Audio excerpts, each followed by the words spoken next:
Is India live news और मैं हूं आपके साथ रजत। आइए दिखाते हैं दिन भर की कुछ खास छोटी और बड़ी खबरें। आपको बता दें, जनपद बिजनौर के अफजलगढ़ क्षेत्र में कांवड़ियों के जत्थों से नगर गुंजायमान। हरिद्वार से जल लेकर घरों की ओर रवाना हुए जत्थे नगर कोतवाल ने पुलिस कर्मियों के साथ की कांवड़ियों की सेवा। आपको बता दें, देश भर में कल महाशिवरात्रि पर्व धूमधाम से मनाया जाएगा। वहीं कांवड़ियों के जत्थों ने गाँव के निकट आसपास के शिविरों में आसरा लेना शुरू कर दिया है। रात्रि 12 बजे से ही जल मंदिरों में चढ़ना शुरू हो जाएगा। वहीं त्योहारों के मद्देनजर तमाम समाज सेवियों के पुलिस प्रशासन भी पीछे नहीं रहा। अफजलगढ़ के शिविरों में कोतवाल मनोज कुमार व क्राइम इंस्पेक्टर आरपी सिंह ने पुलिसकर्मियों के साथ भोलों को फल व जल वितरित कर सेवा की। अफजलगढ़ से हमारे संवाददाता विनय भार्गव की देखिए खास रिपोर्ट। व्यवस्था बहुत अच्छी है और आए हैं उन्होंने जो है हमारे साथ बहुत अच्छा मतलब के जल वल बांटा और क्या वो केले की फली वगैरह सब कुछ दिया उन्होंने। यहाँ पर व्यवस्था देखी जाए तो बहुत अच्छी है। जगह जगह लंगर लगे हुए हैं, दे रहे हैं, बहुत अच्छी व्यवस्था हुई है जगह पर। कितने लोगों का जत्था चला था आपका जी? कितने लोग गए थे? हम छः बोले गए थे बस। 6 बोले गए थे जी। कौन से गांव से? राजनगर बादीगढ़ के पास। अच्छा, कब तक पहुंच जाएगा? हम अभी 2 घंटे पहुँच जाएंगे। जल आज ही चढ़ाएंगे, शाम को जाके कल सुबह 12 बजे रात को 12 रात में।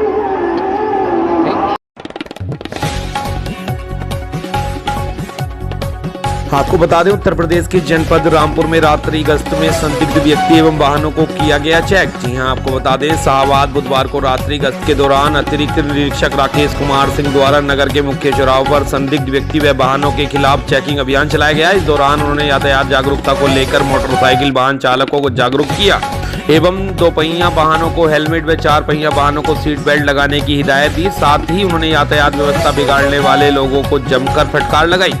रामपुर से हमारे संवाददाता विवेक कुमार की देखिए खास रिपोर्ट।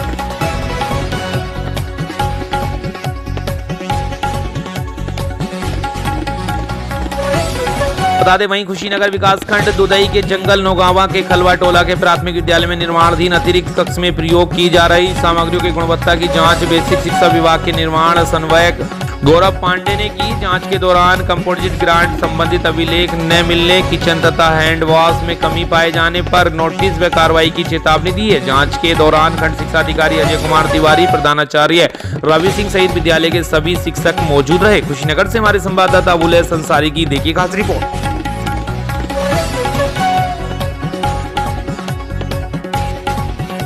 को बता दें, उत्तर प्रदेश के जनपद कुशीनगर में विशाल निरंकारी संत समागम संपन्न हुआ, जिसमें दिल्ली से चलकर आए संत निरंकारी मिशन के विनोद बोरा ने कहा कि ब्रह्म ज्ञान के ठहराव से ही जीवन मुक्ति मार्ग से जीवन व्यतीत करते हैं। निरंकारी मिशन रक्तदान शिविर का आयोजन करती है, सामूहिक शादी कराती है, गरीबों की सेवा ही निरंकारी मिशन का उद्देश्य है। महात्मा का कहना है कि एक तो जानो, एक को मानो, एक हो जाओ कोई। निरंकारी मिशन का उद्देश्य निरंकारी मिशन 70 देशों में फैला हुआ है। दुनिया का कोई ऐसा नहीं है जहां के निरंकारी मिशन का आचार्य लहराता हुआ।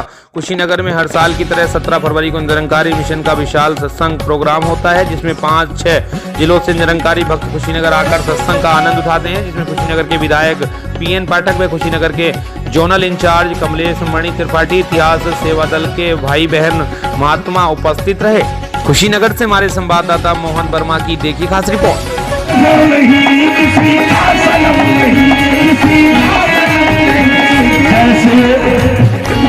ऐसे गुलाब फूलों में फूलों का बादशाह, जैसे गुलाब फूलों में फूलों। मिशन का उद्देश्य एक ही है कि इंसान को अपन उसके मूल की पहचान करा के प्रभु पिता परमात्मा के साथ जोड़ना। एक को जानो, एक को मानो, एक हो जाओ, ये निरंकारी मिशन का मूल ध्येय है। इंसान जो पैदा हुआ है, हर इंसान को अपने मूल को जानने का अधिकार है और ये अधिकार निरंकारी मिशन दे रहा है। ब्रह्म की प्राप्ति, ब्रह्म की समाप्ति। जब ब्रह्म की प्राप्ति हो जाती है तो सारे ब्रह्मों का नाश हो जाता है। फिर ये इस निरंकार को पूजता है और किसी ब्रह्मों में नहीं पड़ता, किसी आदियों व्याधियों उपाधियों में नहीं पड़ता, एक प्रभु पिता परमात्मा की भक्ति करता है। निरंकारी मिशन ब्रह्म ज्ञान को क्यों मानती है? निरंकारी मिशन का मतलब ही ब्रह्म ज्ञान है। निरंकारी मिशन मीन्स ब्रह्म ज्ञान। ब्रह्म ज्ञान निरंकारी मिशन का दूसरा नाम है। ब्रह्म ज्ञान का वैसे तो दुनिया में बहुत मिशन है धर्म के प्रचार के लिए, और निरंकारी मिशन की विशेषता है निरंकारी मिशन के पास ब्रह्म ज्ञान की दात है, और ब्रह्म ज्ञान प्राप्त किए बिना भक्ति नहीं पूरी होती। निरंकारी मिशन कितने देशों में फैली है? निरंकारी मिशन इस समय 70 से ज़्यादा मुल्कों में ये इसका प्रचार हो रहा है पूरे वर्ल्ड में। ठीक। आपको बता दें उत्तर प्रदेश के जनपद जालौन में आमने सामने भिड़े ऑटो रिक्शा और बाइक, टक्कर इतनी जबरदस्ती की सड़क पर उछलकर जा गिरे बाइक सवार 2 लोग, जिसमें एक बाइक सवार बुजुर्ग की मौके पर ही हुई दर्दनाक मौत और दूसरा हुआ गंभीर रूप से घायल। आनंद फानन में राहगीरों ने पुलिस और एम्बुलेंस को दी सूचना मिलने पर स्थानीय पुलिस और एम्बुलेंस में सेवा मौके पर पहुंची और घायल हुए व्यक्ति को उपचार के लिए अस्पताल पहुंचाया तथा मृत हुए बुजुर्ग के सबको कब्जे में लेकर पोस्टमार्टम के लिए भेजा। मामला जनपद जालौन के कमसेरा से अमखेड़ा जाने वाले मार्ग का है। जालौन से हमारे संवाददाता शमद अली की देखिए खास रिपोर्ट।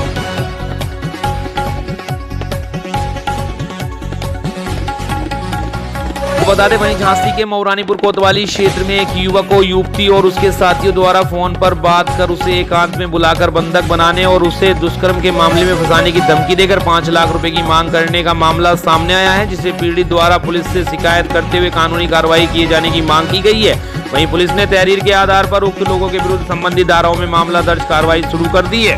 आपको बता दें मौरानीपुर कोतवाली क्षेत्र के अंतर्गत आने वाले ग्राम कुआ गांव निवासी राजेंद्र कुमार राय पुत्र हरगोविंद राय ने मौरानीपुर कोतवाली प्रभारी को दिए प्रार्थना पत्र में बताया कि एक शिखा नाम की लड़की द्वारा उसे सहयोगियों के साथ मिलकर उसे बार बार फोन करके एकांत जगह पर बुलाया गया तथा भदवारा गांव के पास बने पेट्रोल पंप के पीछे सुनसान जगह पर बने कमरे में उसे बंधक बनाकर उसका अश्लील वीडियो बनाया गया और उसके 5 लाख की मांग की गई। वहीं पीड़ित ने बताया कि उक्त लोगों द्वारा उससे 1 लाख रुपए ले लिए गए हैं और उसे बराबर अधिक पैसे की मांग कर रहे हैं, जिसकी शिकायत पीड़ित ने कोतवाली प्रभारी से करते हुए कानूनी कार्रवाई करने की मांग की है। वहीं कोतवाली प्रभारी ने शिखा नेहा उस्मान खान निवासी भदवारा सहित 3 अज्ञात व्यक्तियों के विरुद्ध मामला दर्ज करते हुए धारा 342, 323, 506, 386, 66 IT एक्ट के तहत मामला दर्ज कर कानूनी कार्रवाई शुरू कर दी है।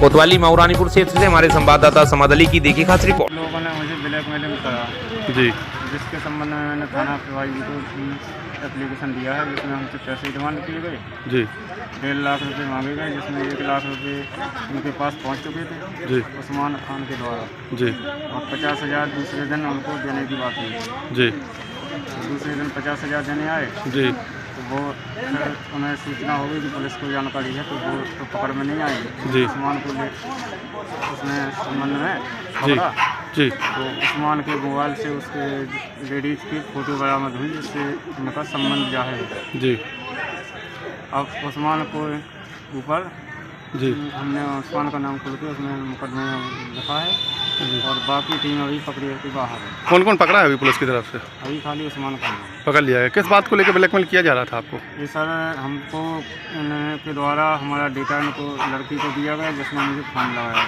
जी, मैं जानता नहीं था, वो बार बार 3 दिन फ़ोन लगाती गई जी, और मुझे मिलने के लिए मौलानी पर बुलाया। जी, जी, मैं सदवाना पूरा उसके पास आया, जी, चलो मिलने।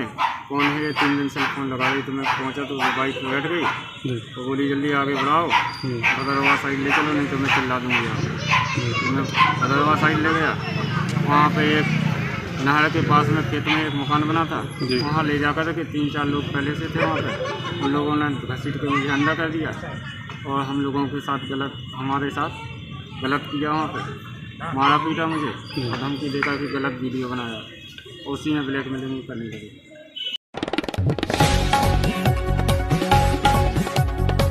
को बता दें वहीं झांसी के लहचौरा थाना क्षेत्र में एक युवक के साथ गांव के ही कुछ दबंगों द्वारा घर में घुसकर की गई जमकर मारपीट, जिसमें वह बुरी तरह हुआ घायल, जिसकी सूचना परिजनों ने पुलिस को दी, जिसके बाद पुलिस मामले की जांच में जुटी।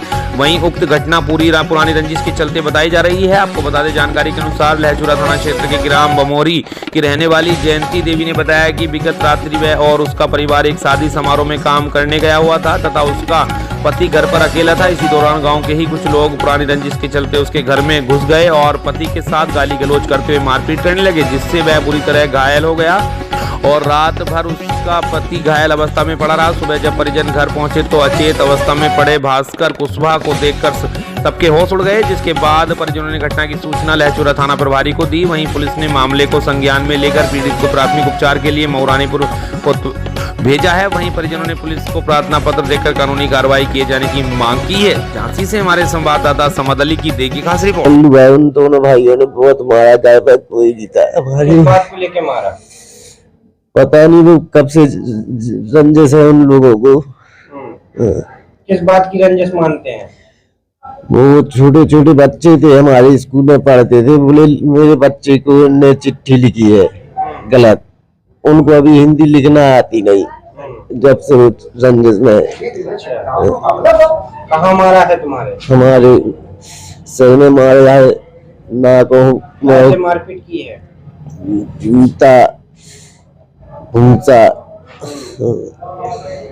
तुम कहाँ थे? और घर पे थे, अंदर से खींच के मारा बाहर। अच्छा, कितने बजे की घटना है ये? शाम के। पुलिस से शिकायत की है? पर कोई था नहीं, अभी सुबह की कुछ लड़ाई हुई है जी। आए थे, थोड़ी हल्की हल्की लड़ाई हुई थी पुरानी रंजिश के कारण। इन लोगों ने वहाँ मारा, वहाँ मार के भी गांव वालों ने थोड़ा बचा दिया और घर पहुँच गए। तो 8 साढ़े 8 बजे करीब जाके कोई नहीं था, 2 बच्चे थे, वहाँ जाके बहुत सारा मारा है। से खून बग रहा है, बहुत बड़ा खून। वहाँ कल से मेरा भाई बेहोश पड़ा है। पुलिस से शिकायत की है? हाँ, रिपोर्ट भी करवाया है साहब। क्या कहना है? ये कहना है पहले आप डॉक्टर ही करवाइए, डॉक्टर की आवाज की बात आई है हमारे पास।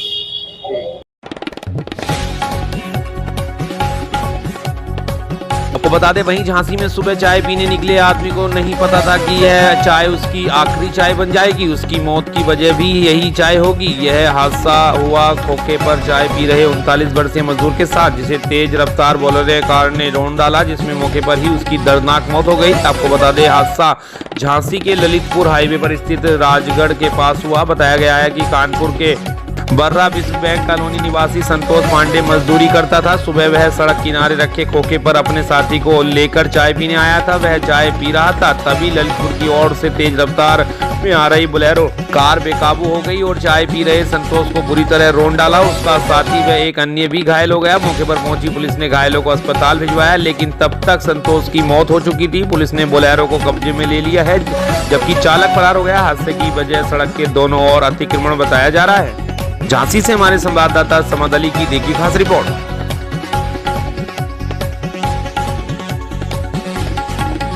आपको बता दें, उत्तर प्रदेश के जनपद झांसी के कस्बा गरोठा में नदी पार स्थित शिव मंदिर पर 17 फरवरी से 23 फरवरी तक होने वाली श्री रुद्र महायज्ञ एवं हरदौल बाबा की प्राण प्रतिष्ठा की भव्य कलश यात्रा श्री राम राजा मंदिर से प्रारंभ होकर मुख्य बाजार से होते हुए पूरे नगर में भ्रमण करते हुए शिव मंदिर पर पहुंची। आपको बता दें, कलश यात्रा में गाजे बाजे डीजे घोड़ों के साथ साथ नगर की सैकड़ों महिलाएं अपने सिर पर कलश रखकर धार्मिक गीत गाते हुए चल रही थी। वहीं पुरुष भक्ति में लीन डीजे पर बज रहे धार्मिक गीतों पर मंत्रमुग्ध होकर नाचते हुए नजर आए। कार्यक्रम के आचार्य ओम प्रकाश शास्त्री तथा आचार्य महेश चंद रिछारिया, रविकांत दीक्षित, उमेश मिश्रा के साथ विधि विधान से पूजा अर्चना कराई गई। वहीं कलश यात्रा में हजारों की संख्या में श्रद्धालु नजर आए। कार्यक्रम का आयोजन समस्त नगरवासी एवं क्षेत्रवासियों के सहयोग से हो रहा। पूर्ण यात्रा में पुलिस प्रशासन की चाक चौबंद व्यवस्था नजर आई। कोतवाली प्रभारी निरीक्षक रणविजय सिंह पूरी पुलिस व्यवस्था की कमान संभालते नजर आए। झांसी के गरोठा से हमारे संवाददाता हजरत मंसूरी की देखी खास रिपोर्ट।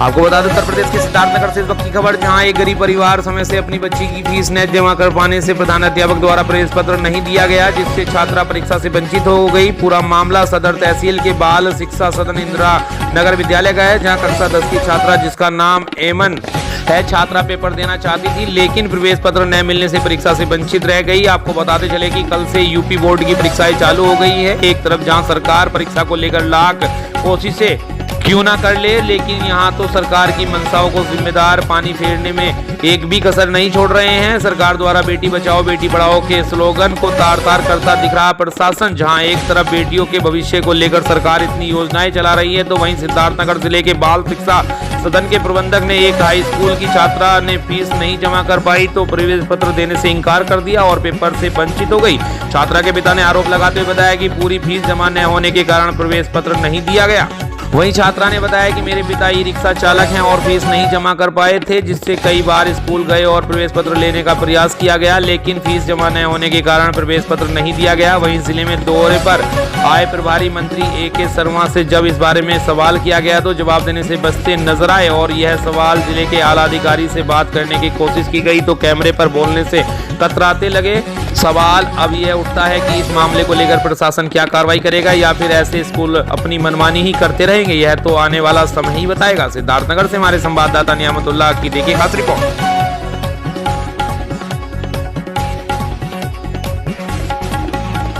को बता दें, पुलिस महानिदेशक अशोक कुमार आज हल्द्वानी पहुंचे, जहां उन्होंने हल्द्वानी कोतवाली का बारीकी से किया निरीक्षण। इस दौरान DGP अशोक कुमार ने मालखाने, मेस और असले के साथ ही अभिलेखों के रखरखाव का भी निरीक्षण किया। इस दौरान कोतवाली में आगंतुकों और महिलाओं के लिए बनाए गए हेल्प डेस्क की DGP ने तारीफ की और कोतवाली परिसर में साफ सफाई की व्यवस्था को देख DGP बेहद संतुष्ट नजर आए। निरीक्षण के दौरान IG कुमाऊं डॉक्टर नीलेश आनंद भरणे और SSP पंकज भट्ट भी मौजूद रहे। इस दौरान मीडिया से बात करते हुए DGP अशोक कुमार ने कहा कि उनके द्वारा कोतवाली का बारीकी से निरीक्षण किया गया है, जिसमें साफ सफाई और अन्य व्यवस्थाएं बेहतर मिली हैं। साथ ही NBW और कुर्की के मामलों में कमी देखी गई है, जिनको ठीक कराने के निर्देश दिए गए हैं। उत्तराखंड के हल्द्वानी से हमारे संवाददाता अनवार हुसैन की देखी खास रिपोर्ट। आज मैंने जो हल्द्वानी थाने का वार्षिक निरीक्षण किया, हमारे साथ IG साहब और SSP साहब भी थे। कुल मिलाकर के हमने पूरा भवन का निरीक्षण किया। यहाँ पे जो थाना कार्यालय, CCTNS कार्यालय, बैरक, महिला बैरक, महिला हेल्पलाइन और ये सब का भी निरीक्षण किया। तो ओवरऑल मैंने दो चीज़ें इनके इस थाने के बारे में बहुत अच्छी पाई हैं। एक तो महिला हेल्पलाइन और महिला हेल्प डेस्क भी, और तीसरा कार्यालय का रखरखाव। कार्यालय में जो अभिलेख होते हैं उनका रखरखाव, तो उनके जो प्रभारी हैं, महिला हेल्पलाइन प्रभारी, कार्यालय अभिलेख प्रभारी, उन लोगों को पुरस्कृत भी किया है। बाकी हाँ, वो सब बहुत बेहतर है, बहुत अच्छा है। ओवरऑल काम भी अच्छा है। थोड़ा बहुत या तो वर्कलोड या उसकी वजह से हल्का सा जो NBW और कुर्की वारंट का तामिला है, उसमें थोड़ा मैंने कमी नोटिस किया है, तो उसके लिए निर्देशित किया है कि इसमें सुधार लाया जाए। ठीक है, बाकी ओवरऑल काम बहुत अच्छा है।